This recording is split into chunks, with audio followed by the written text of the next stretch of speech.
श्री विष्णु पुराण द्वितीय अंश अध्याय 8 सूर्य, नक्षत्र एवं राशियों की व्यवस्था तथा कालचक्र, लोकपाल और गंगा विर्भाव का वर्णन। श्रद्धा और आस्था से ओतप्रोत इस दिव्य पुराण कथा में आज हम जानेंगे सूर्यदेव के रथ की महानता, कालचक्र का रहस्य, नक्षत्रों और राशियों की गति और गंगा जी का लोकों में प्रकट होने का दिव्य कारण। श्री पराशर जी ने मैत्रेय मुनि से कहा, हे सुव्रत, अब सुनो, मैंने पहले ब्रह्मांड की संरचना का वर्णन किया था, अब बताता हूं सूर्य और अन्य ग्रहों की स्थिति। सूर्यदेव का रथ 9000 योजन लंबा है और उसका जुगारथ से दुगना है।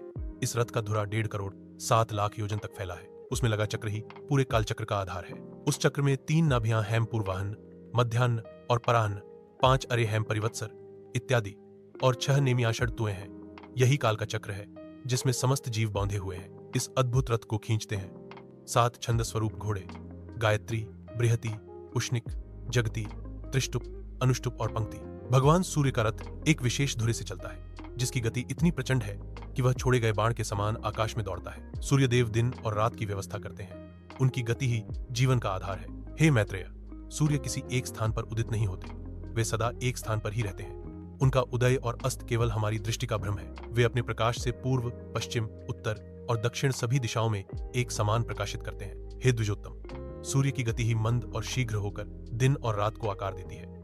उत्तरायण के समय सूर्य धीमे चलते हैं और दिन बढ़ता है। दक्षिणायन में सूर्य तेज गति से चलते हैं और रातें लंबी हो जाती हैं। जिस प्रकार कुम्हार का चाक अपनी नाभि के चारों ओर घूमता है, उसी प्रकार ध्रुव भी अपनी स्थिति पर रहते हुए घूमता है। वही ध्रुव सबका आधार है।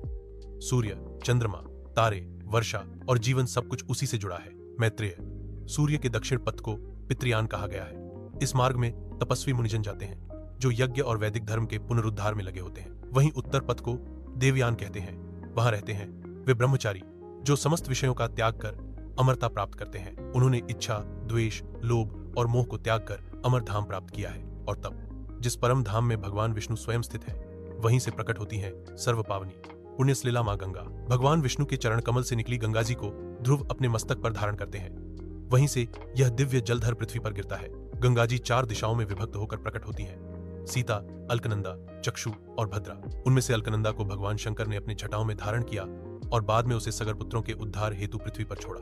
गंगा जल से स्नान करने पर मनुष्य सारे पापों से मुक्त हो जाता है। यदि कोई श्रद्धा से गंगा का स्मरण भी करे, गंगा गंगा, तो भी उसके 3 जन्मों के पाप नष्ट हो जाते हैं। जिस गंगा जी ने अनगिनत राजाओं को यज्ञ सिद्धि दी, मुनियों को निर्वाण प्रदान किया, वही गंगा भगवान विष्णु के उस तीसरे परम पद से प्रकट हुई है। हे मैत्रेय, यही परम ज्ञान है जिसमें सूर्य, काल, नक्षत्र, तुएं, देवता, मुनिजन और स्वयं गंगा सभी एक ही स्रोत से संचालित हैं, भगवान श्री विष्णु से।